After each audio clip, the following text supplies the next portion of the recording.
Okay, good morning, Niskeen Run. It is the first Friday of August, August 1st, and we are here at the Economic Development and Historic Preservation Committee. And I guess we'll start with attendance. So we have Aaron Kelsey Dorian, Chairman Delarada, Clark Henry, myself, Laura Robertson, Trish Burgami, and online we have Doc Horton. Hi, Doc. Very good. And is there anybody or anything from the public this morning? I do not have anything from you. My sound's off higher, but good morning, everybody. Glad to be here. Thanks, Doc. Good morning, Doc. Okay, we do have minutes, but I don't think we can act on them. We can talk about the resolutions, I suppose. Okay, so this is still a carry forward, the resolution to amend the fees for the Niskuna Building Department. This is the ones we talked about for the software quarter. It's a little more challenging than we thought. We'll have to actually do a code change to allow for them. So this will actually change more to be an introduction to a local law, probably in public hearing. We had a meeting scheduled with Elena to go over how we want to change the law, but she had a court case yesterday. So we'll try to reschedule it for next week, and we'll try to figure out what that needs to be by the end of the month. We're holding the public hearing for the special use permit at 3900 State Street, 25 and 17 South Fagan Ave. I recommend just holding it. You do have kind of split recommendations. The planning board recommends adoption of the special use permit with conditions. The CAC is still concerned about the environmental impacts and the precedence of taking down the single family home. So what I'll do is I'll get that package together with some highlights for you guys, and I'll send it all to you so you can have it for the public hearing. I would expect you'll get at least one person for the public comments, maybe more. So I would just, and the other question I have for you is that the applicants are willing to do a presentation at the public hearing. Would you guys like for them to do that? Check in with the others. Okay. So they typically would do a presentation. Hi, Matt. Oh. They typically would do a presentation at the planning board meeting. It's hit and miss on the town board if you guys were to get a presentation out. I would say more often than not, we don't have them, but That would be a first, I think. every once in a while they've been called up, like if the board's not familiar with the project or just want the quick overview, or there's a lot of people in the audience that attend for the public hearing. So, but usually you don't, but he did offer, so. We might have had one for Mohawk. You probably would have if you held a public hearing for that. Some of the big ones like Rivers Ledge, I think probably came and did Yes. for their public That's hearing. correct. Yeah, It yeah. was very good. By the way, have we heard anything from Yeah, Clark actually has an update on that. We were gonna do it in the planning board report. Oh, I have it on, Niskuna Harbor. Yeah, oh, sorry, this year. He was asking about the moment. Oh, the mall. Is there anything going on? That's all right. Mohawk Harbor. I think right now what they're doing is just like make sure that their outreach starts around in and around, the places that would be most affected by any development. And I know as of a couple of weeks ago, they had questions from members, but they really didn't have many people kind of up in arms about it. So Yeah. I think that's Yeah, because they're talking about now developing very close to their like no clubhouse. and no new roads. Or, Yeah. Kind of really. Yeah, totally different. Yeah, totally different. Yeah. If there was any. All right. So I have a tentative appoint a member to the Niskuna Streets Committee. Mr. Mickey was interested. We have, I think, his resume from maybe a while ago. Oh, it was in that email. Oh, it was in Maybe that the email? attachment didn't come. Okay, so I just put it as tentative because I gotta send it out to everyone and take a look, and I haven't sent it out yet, but, I'll send that out to everyone.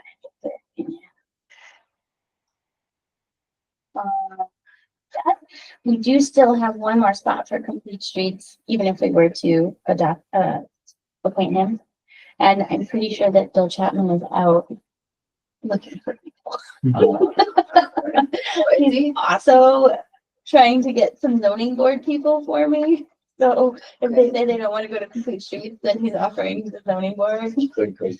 But, well, at least I asked him to do that because my next one, the tentative appoint a member to the zoning board of appeals.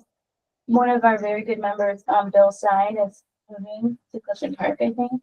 So that means that I have to very likely take an alternate and move them to a full board member. I've reached out to, I know one of our alternates has not been able to be a full-time member, Mr. Trimarchi. He's just not been able to do that. He's a good alternate member. And I reached out to our other one and he's not fully committed. But even if I can get an alternate to move into a full-time, Someone. yeah, so I mean, because Mr. Trimarchi is a great alternate, but he isn't available for all the meetings. And it's really a bad thing when you don't have a full board for zoning board, because they can just automatically reschedule their case. It's not, it's not fair, because they have to have 4 out of 7, and if one of the board members isn't there, then they have to have 4 out of 6. So that's a disadvantage to them.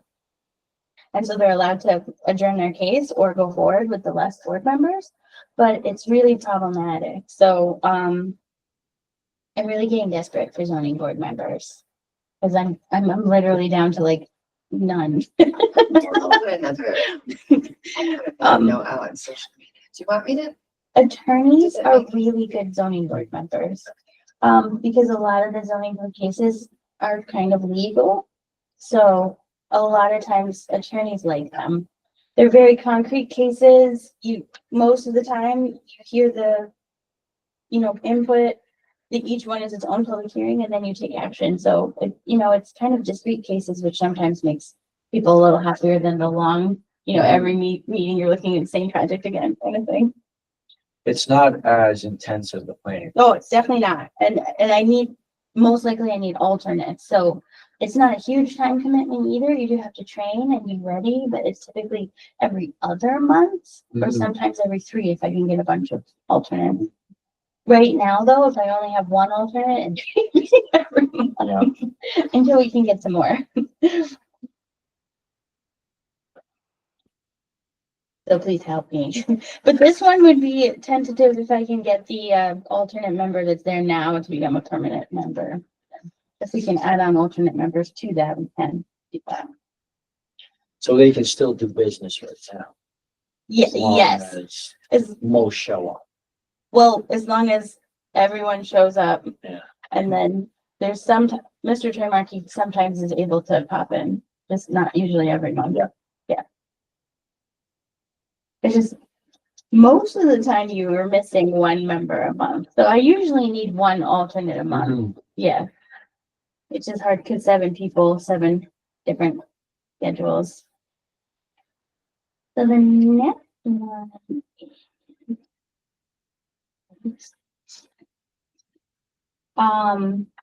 The planning board has been looking at adopting a zoning code update, which we just want to run past you guys. We've heard from a couple of people that Niskuna is kind of a childcare desert, and then we've also heard that, one of the things that can be a little restrictive is that when you're trying to set up child daycares, our code only really allows them to be in a school, hospital, or place of worship.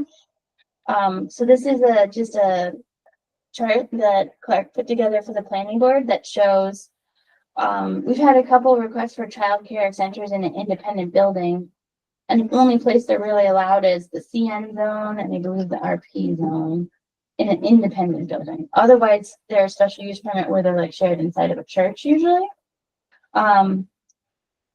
So, and then also they can sometimes be in mixed use buildings. Oh yeah. And then while we were in this discussion with the planning board, we also talked about we allow adult daycare in an independent building in all our residential zones, but we don't allow child daycare in an independent building in our residential zones. So the green ones are the child care and where they're allowed in what zone, and then the gray ones is the adult daycare. One of the things that Clark learned when he was doing research on surrounding communities is that Bethlehem doesn't actually even distinguish between child and adult daycare. So they have daycare allowed actually not even at the special use permit in an independent building in all of their zones except for heavy industrial, right? Right, the green is daycare, as Bethlehem calls it. And the columns on the top there are 15 different zoning districts in the town of Bethlehem. And like Laura said, they actually allow daycare in 14 of the 15. I think the only one they don't allow it in is heavy industrial. So this discussion kind of started in the planning board, and we kind of just think our code is over time become a little bit outdated relative to childcare and even adult care. Adult care is for the disabled, right? Generally elderly, disabled. It's usually like my grandmother, like my mom would bring my grandmother to adult daycare sometimes because she was pretty good at being by herself at home, but not for like long periods of time. So like you can drop your parent off at a daycare, then they have sort of enrichment, and then you can bring them home with you at the end of the day. Yeah. So, speaking of adult daycare, any news with state facility, ODHAC? Yeah, what is going on? The only news I've heard, and I feel like Ray did confirm it not too long ago, is that the state is reinvesting in that. Well, they are. Yeah. Interesting. That's a So really complicated site. it is very The way that they complicated. built those units and, The but building, it's big. I it's mean, that's big. a Big chunk of land, right in the middle of, Yeah, in the middle of that area. because they did try essentially to remove one of the buildings and remediate it and everything. And I mean, they're like built like bunkers. I mean, It's going- and they're Oh, they're- tunnels. I mean, pretty sure they would survive a lot of things that might happen. They have to take care of there. Or the Who's? Yeah, who's corner, yeah, it is still there. So what we're trying to do is, we're talking about it, but essentially align these two things. So that there's a little more flexibility, it would still be a special use permit, but kind of align the codes a little better, so where child daycare is allowed in an independent building, you would make sure that adult daycare is allowed in an independent building, and where adult daycare is allowed, you would also allow the child care. And probably for the time being, still keep them as defined as two separate uses, but just make it a little more equivalent, and hopefully that'll help with anybody who wants to bring in build a new building. Oh, Laura, I have a question. Yeah. now- Mhm. What was the logic behind Ms. Guna's zoning laws relative to child daycare being a bit more restrictive than others? It really changed since the 70s. Yeah. So that would have, it would have been a decision when they were adopting the big zoning code, and I don't know why they did it the way that they did it. So It basically, doesn't make a lot of sense in today's terms, but maybe it was due to traffic or who knows, but it doesn't make a lot of sense for today. what we really are talking about really is updating the code to suit contemporary reality. Right, Okay. exactly. Yeah, it really hasn't been touched in 50 years, this part. So Okay. So basically, in terms of the time frame, so how long would it take for this to be changed? well, code amendments for the zoning code are a pretty heavy duty process, so the planning board has to hold a public hearing. But yeah, usually it's about 6 months. The town board has to hold a public hearing, the Conservation Advisory Council has to do a recommendation on seeker, the county has to get involved. So, yeah, it's usually like 6 months. Okay, well, 6 months is really a reasonable time frame. So that certainly perhaps by the first of the year, we could have this changed if that's the will of the town. Yeah, we've started it. I think we could aim for that. Is there anything else in there that we're looking, Well, so the other thing that I would probably recommend that we do if we're opening up the zoning code, because again, it's such a process. it's a is big dig. On the 3900 State Street, one of the things that was so concerning to the Conservation Advisory Council is that after, if that parking lot was allowed to expand, now you have other residential homes that are directly adjacent to the parking lot, and they're concerned that that'll just be a continued incentive for that parking lot to expand and keep taking down single family homes. One thing that both the planning board and the Conservation Advisory Council has noted is that the zoning is not, it doesn't really make a lot of sense there. It's like whoever drew the zoning map was just drawing the line down Albany Street, and then Albany Street bends, and then the line just kept going down the zoning line. So one thing that you could consider when you're looking at the special use permit is that we could also adjust the zoning so that it is more reflective of the single family homes, so that we can kind of protect the remaining single family homes there.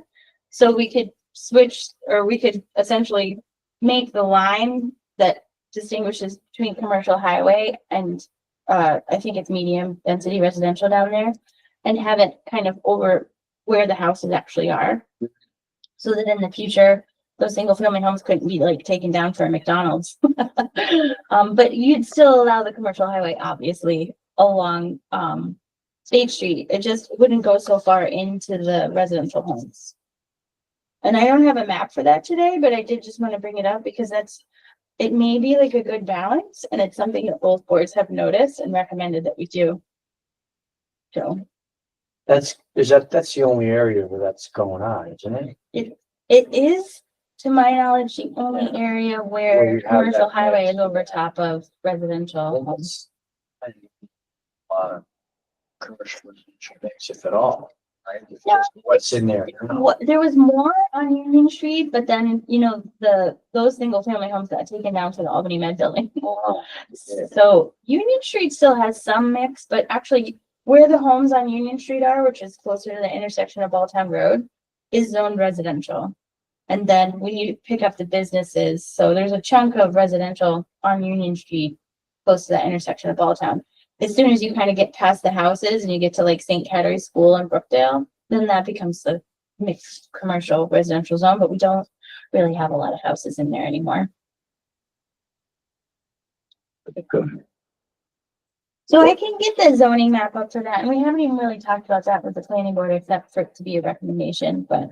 And then the only other thing is Linda has said that we have some hard-coded fees in the zoning code, like it just says this is $50.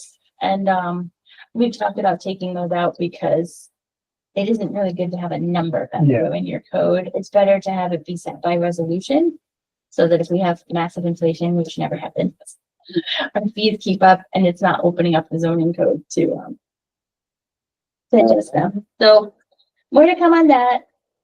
And then, Doc, feel free to chime in. We had a meeting with Metroplex on 1748 Union Street after our last Economic Development Committee meeting. That was the use variance application that we talked about, where they wanted to put a parking lot up where we used to have a mixed-use building. Doc and Ray Gillen and I met with the representatives from Broadview. We talked about the challenges of Upper Union Street and why we wouldn't necessarily, well, one, it's a very big challenge to get a use variance for something like that. But two, what our, ideas are for Upper Union Street. And I thought the meeting went well, and Broadview is gonna take a lot of the comments and maybe come back with some ideas for like a food truck or something to put at the front. They have a lot of different types of, what did he call that, Doc? Like, I don't know, he's gonna look at a bunch of different ideas and then hopefully come back with not just the parking lot. We'll see. Yeah, I think that he really was open to not only the food truck, idea, but also combining that with the whole idea of still developing the space to look like a park. And Ray also pretty much floated the idea of the possibility of the county purchasing that spot, and therefore it's I'm not saying taking this unit out of the decision, but perhaps coming up with a different strategy with Broadview. Uh, I do believe that the Broadview representative was very open to your concerns, Laura, as well as open to the ideas of let's just be creative with it. And so that's why I asked about the time frame. And since the time frame they were talking about, if I'm not mistaken, did he not say it was about like a year and a half or something? It wasn't like it was they're trying to do something tomorrow. So they have some time to go back to the drawing board and work along with us to come up with some type of plan that everybody can agree with. Yeah, I think that was fair. He didn't seem like he had an immediate time rush. Like they're just trying to work out what they're doing with all their branches and stuff like that. Right. And in fact, this is essentially my report. So we're doing double duty here. Uh, but I do say that again, I think it was a wise move for us to bring Ray into this, because he has his finger on the pulse of almost all things that are going on, and particularly historically. And so I am convinced that with his help, Niskayuna, Broadview, and the Metroplex, we can all come together with something that everybody can feel comfortable with. Thanks. Very good. And I think that brings us to the grants update. Oh, just quick, the planning board. Oh, thanks, Claire. So the planning board, took action on the updates to the GE site that we looked at, I think at our last meeting. They're very fancy. It's going to be like more like a college campus type feel. They're adding a lot of landscaping. They're putting the parking along the direct air capture building. So I certainly appreciate what they're doing. It's definitely more money for them, but it's definitely going to make that campus really nice. So they've been working with our town designated engineer to make sure that the stormwater is all accounted for. Clark just went through the designated engineer letter. Most of it was good. He just had couple spots comments where they're just going to update some of the appendices on the stormwater review. So that's very exciting. And again, GE has just been so good to work with through this whole process, and their continued investment in our town is just very much appreciated. It's going to be beautiful. We did approve the Blooming Nail and Spa at 437 Balltown Road to go in where the old Sweet Frog is. So that'll be a nail spa. And I think we talked about this before. There's a lot line adjustment on Rosenhill Road. There's a lady that was in Leslie Gold's class, actually, she knows her, that wanted the back 5 acres of her property to be deeded to the Elisha Kill Nature Preserve. So, Great. so that did get approved. And we've been working with 2331 Troy Schenectady Road, the Heritage Group. They're taking over the old It was the Berkshire Hathaway. Berkshire Hathaway building. Thank you, Claire. And they've been working with the planning board on the sign. They did get a approval for the sign from the zoning board. During the zoning board meeting, there's a lot of comments about the lighting of the building. Clark did go out and take some pictures of it. No, the applicant sent. Oh, us. the applicant sent them. I just put them into a little slide. So you can see, so they are gonna go through this with the applicant. But one of the things that people have noted is he kind of cleaned the site up. He's, he took down some brush and he kind of spruced it up. He's done some updates to the inside. And yeah, so then he just gave us pictures of the outside lighting that he's doing. The planning board will be working with him on this. They did hear from the residents that some of the outside lighting is, you know, kind of trespassing into the residential neighborhood. So he's preparing a lighting plan and he seems very good to work with us and he doesn't want to negatively impact his neighborhood, but just so you can get a sense, he did what he said is installed as landscape lights. So that's sort of lights up the facade. Which I personally love. I mean, I love when you shine lights up on the building. So I have it all over the front of the house. Oh, it is I don't know if fantastic. I think it's just a little brighter because this had been unoccupied for a while. And like even the light by the door looks pretty bright. And he mentioned that he can dial the intensity of that down. This was just to show the planning board and they haven't even seen this yet. This will be the next meeting. But And that's the back of it. So he's showing that there aren't lights on the back, but yeah, we'll probably work with him to Yeah, tone down some of the lighting as part of the sign package actually. But yeah, he's been working pretty hard on the resident concerns. He showed up to the planning board meeting with very short notice. He's been good to work with. and So- Trish is our Troy Road. Yeah, she drives by Expert. every night. It looks beautiful, right? They cleaned up the whole outside. Yeah. So nice. Like, almost like a business, it just kind of has that nice blend and it's clean, it's fresh, like fresh blacktop. That's great. So 4240 Council Road, this is the site plan application for the Mizan Bakery to go in where the old Stewart's was on Council Road. That went to the zoning board once. They deferred action on it until this month. They wanted to see some more hard numbers on the dollars and cents part of the use variance application. So that is, she's still kind of concurrently talking to the planning board about some things and she'll be back on the zoning board this month. 3406 Albany Street is a site plan application for a religious education facility in a single family home. This one is unusual. There's not a lot of parking, obviously, because it's a single family home. They are okay to do their application and they've started working on an engineered drawing with some, it shows where the parking could be. They're talking about sharing some parking with some businesses on State Street. So, we just started that one. We'll see where that one goes. They will need a special use They permit. will need a so special use that will permit. come to town. Exactly. So if it gets to the point where, planning board's ready to recommend it to you, we'll have some site plans for that. Seneca Road subdivision had asking for a subdivision amendment on drainage. They had a lot of drainage. This is, like Ryan Lucy's house, and like where that end of Seneca Road goes over to River Park.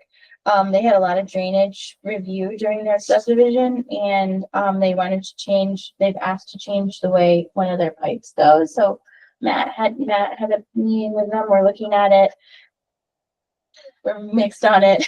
Yeah, they want to change the length of the culvert that goes under their driveway and extend it across the front of the project, the front of the yard. And I had some concerns about the impact on the overall drainage of the area. So that one hasn't been approved yet. They just started that one and they're really kind of looking to the engineering department for their recommendation. And then the last thing they had on their agenda was zoning code that we have about. Laura, that was going to be taken potentially back to the TDE as well. Yeah.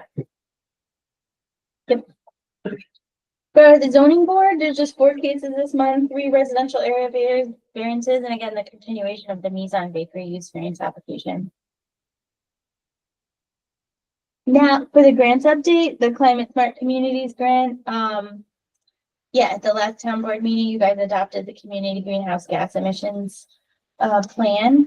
And we were able to get, and you passed the resolution for the sidewalks grant, which I'm very thankful for. I did get it in yesterday, 3 hours early. Our consultant for the greenhouse gas inventory helped me do the sidewalk greenhouse gas calculations, which was one of the major things that we got dinged on the last time that we submitted it. And so I'm really hopeful that that one will go through this time. Good. The Mohawk River Watershed Strand is adopted and complete, adopted it at the last town board meeting. And then the linkage study grant, we had a big public survey that came out. They have analyzed the public comment and made a map of what the public asked for, what they heard to start developing concept designs. They took all that public comment with what kind of concepts that came out of the public comment and brought it to DOT to see what DOT would be willing to accommodate on Route 7. And DOT was pretty much open to everything. I think the one thing that won't work is a road diet. So there's just not really any way to take Route 7. It has 2 lanes coming in from Schenectady and 2 lanes coming in from Colony and narrow it down to 1 lane through Niskayuna. You could do it on 1 section, but then it would go back up to 2 and it could cause a lot of backup. So they're gonna do a presentation, but that did seem like the one thing that people had said in the comments that we might not be able to incorporate. Who would be the lead agency? It would depend on, you mean like for construction? Yes. Well, even in design, final design, is that the state that would do the final design report? It really depends on how the engineering is funded. So the linkage study is going to come up with the concept designs. A lot of times, because linkage studies are federally funded highway dollars, DOT is a partner in the linkage studies. That's why we run everything past them after the public comment and make sure that they're okay with the concepts that are complete. A lot of times when a linkage study is completed, because DOT was a partner during it, they will take a lot of those concept plans and put them into their regular work plan if they can. If they do that, then essentially they're just updating their road based on what, came out of the linkage study. Another thing that can happen is like the Federal Transportation Improvement Program, can do solicitations. That's really meant for like local, organizations like towns and cities to run those projects. They are run actually then at multiple levels. The town is the one that manages the project and does the construction. DOT is the one that approves it and it goes all the way up to federal because it has to meet all the federal guidelines. So DOT like administers the grant with the federal dollars. And we tried that with the Transportation Assistance Program grant that we submitted for the pedestrian grant.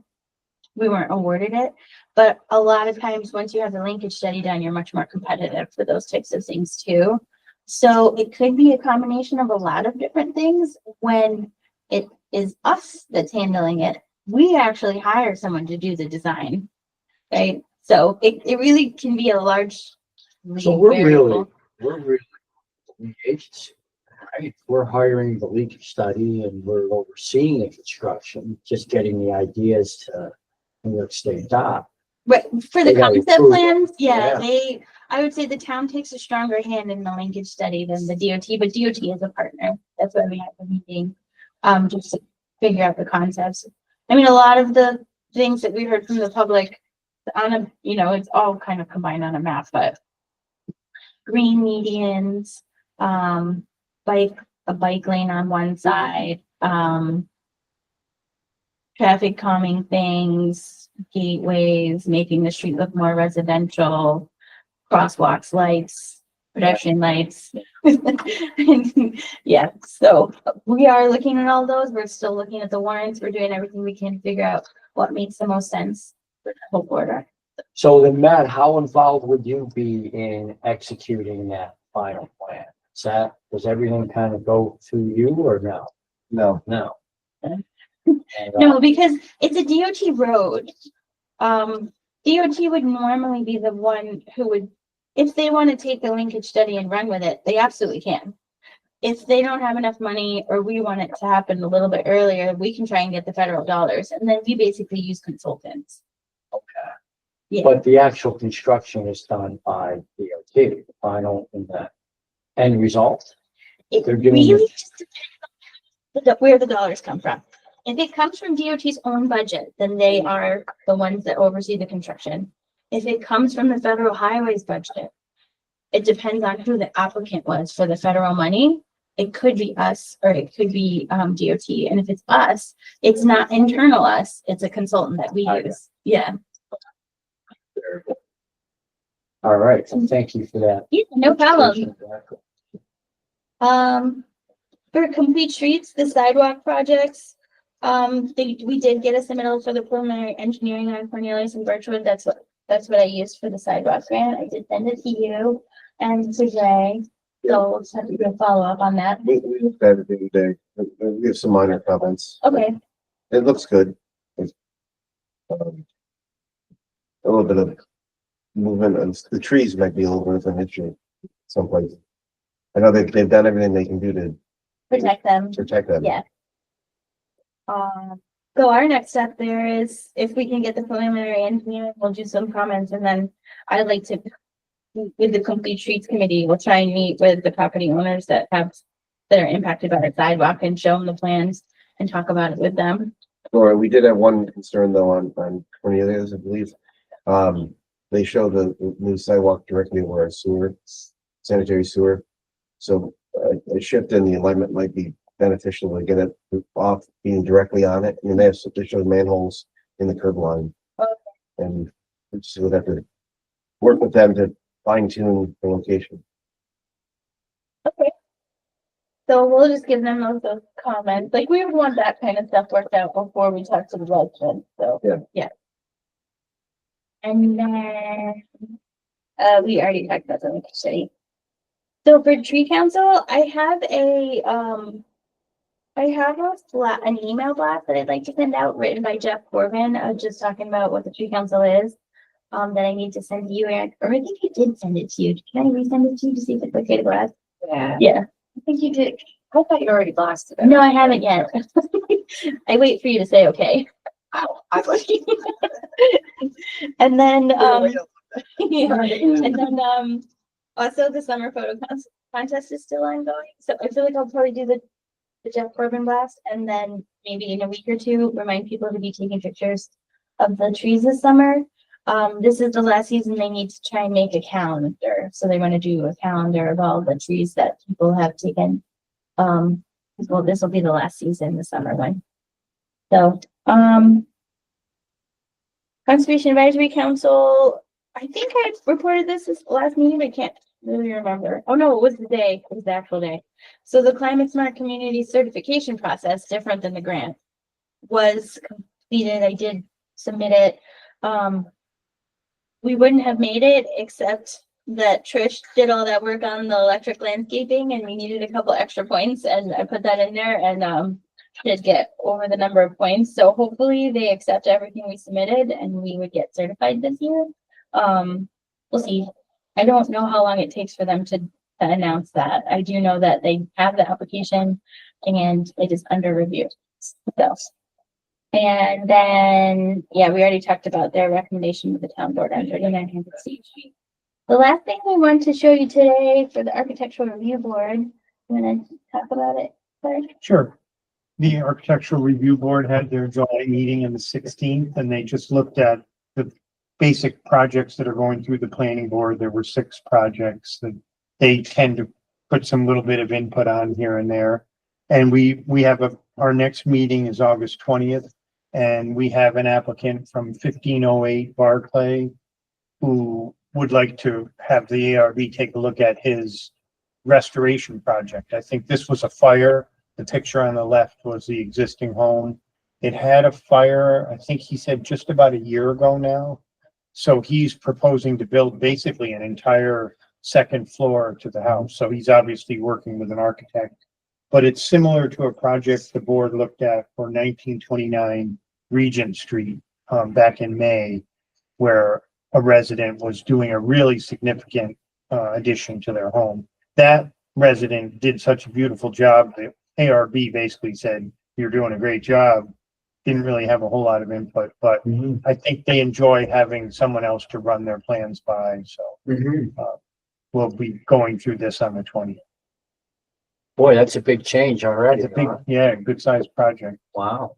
I think the footprint is pretty similar because here's that Yeah. garage that's here. Yeah. I But think- yeah, because it's going up now.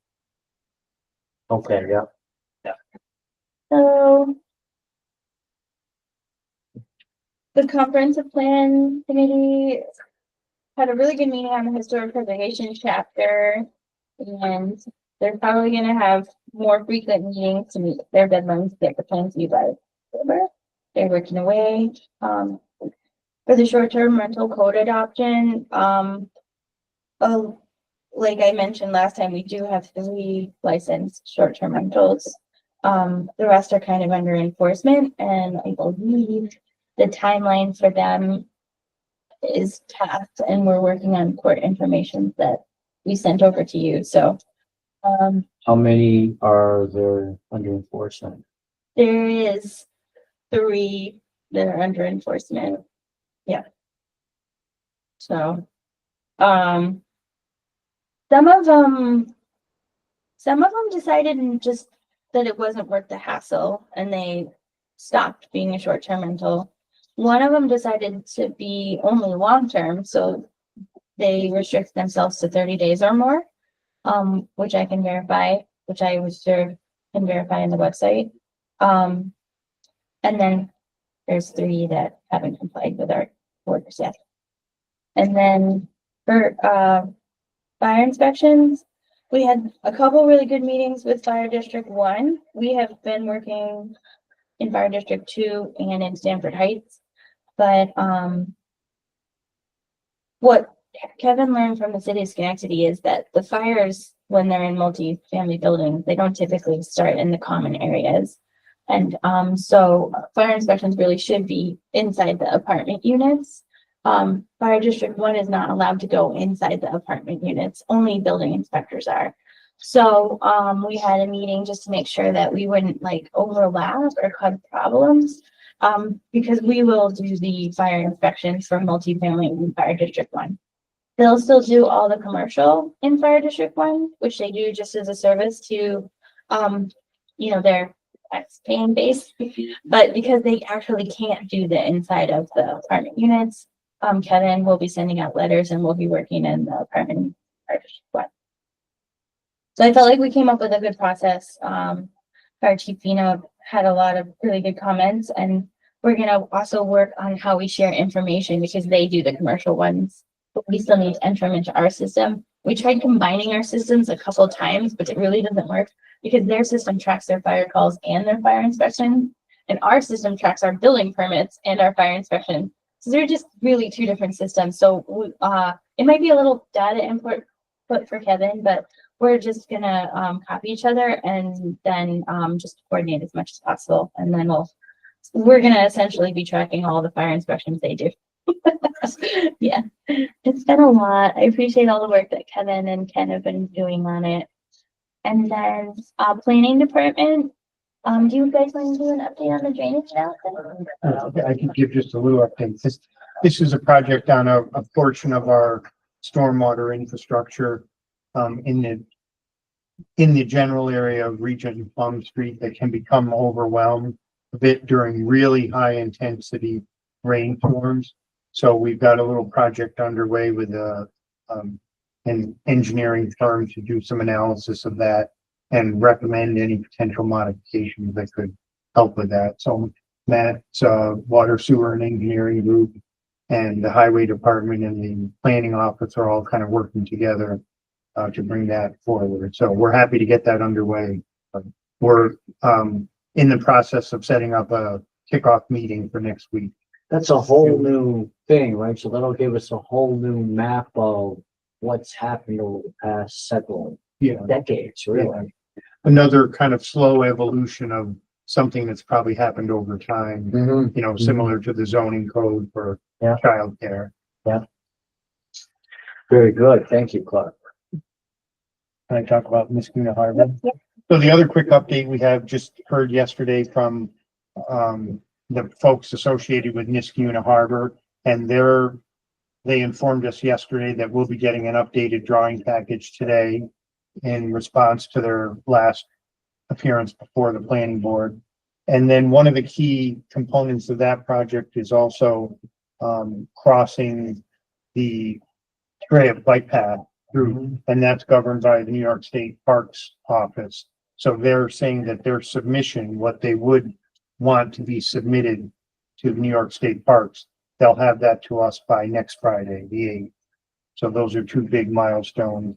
And then they're proposing to appear at the 8/25 planning board meeting, which would be their next meeting. Still a long way to go. You know, some of these materials have to be looked at by the planning board, Matt's group, the TDE. So there's no guarantee that that's ready to smoothly move forward, but they're making progress.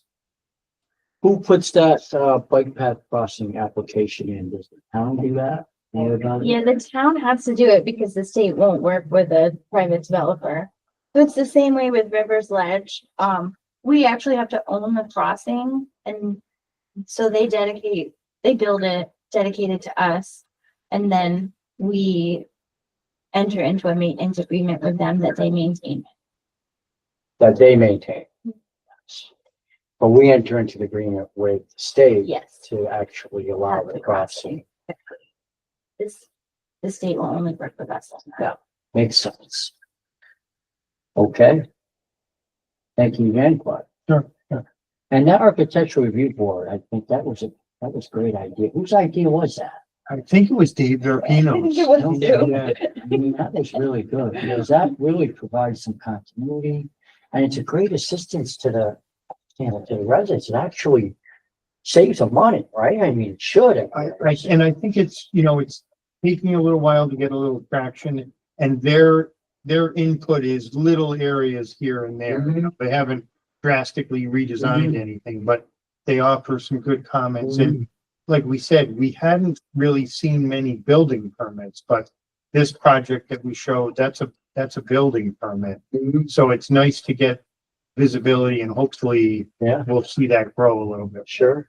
That's where they could really help individual homeowners Yeah. who are just doing an addition. So, Yeah, Making sure that the addition works in the harmony of the neighborhood and works with what the homeowner needs. yeah. Yeah. And they're also another good voice to help support the planning board on things like Niskuna Harbor or other projects where maybe density is an issue or Yeah. the general appearance. They give a nice, well credentialed opinion to some of that. that's absolutely. All right. And does that bring us to? Doc? Doc, did you have anything else you want to add? The only thing I just have to add is that the Metroplex won't meet in August, and we'll have our next meeting in September. But otherwise, I pretty much give my report with you.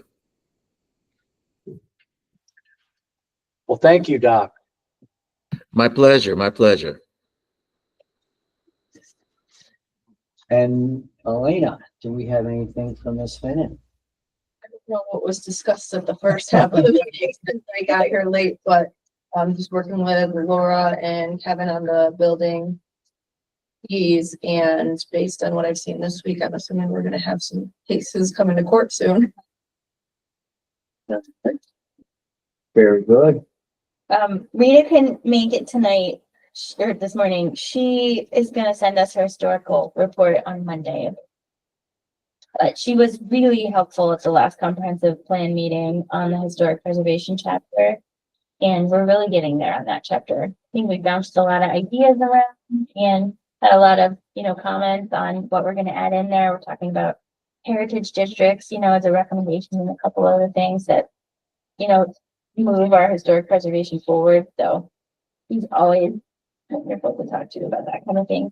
But I do think we could circle back and do the minutes now, John. Oh, that's a good idea. Yes. Okay, I will make a motion to approve the July 11th, 2025 minutes. Is there, that's it. Any opposed? All in favor? Aye. And, Aye. Hey, what gold stock was it that's donating that 5 acres? Is that? No, it wasn't a gold stock. Her last name is Taylor, but that's 'Cause her I don't married think the name. gold, maybe the gold stocks don't own that. No, the estate is Taylor is the last Okay. name on the estate. Leslie knew her maiden name, but I can't remember what it is. Cause that was Howard and Patty Goldstock back in the day. Right? Yes. Forever, Goldstock Sporting Goods. Yeah. Yeah. Yeah. That was quite some time ago. It's their farmhouse with like 5 acres and stuff. Yeah. And then she's giving the 5 acres to Elisha Kill because it's directly adjacent. Oh, that's great. Yeah. That's great. Yeah, they had cornfields, go figure. That's good. But I can remember picking them and selling them on the roadside there in Rosendale. That was, absolutely. Well, very good. Is there anything else for the good of the order? Seeing none, motion to adjourn. All in favor? Aye. And Aye. enjoy July. Yeah. Cooking right by. Thanks.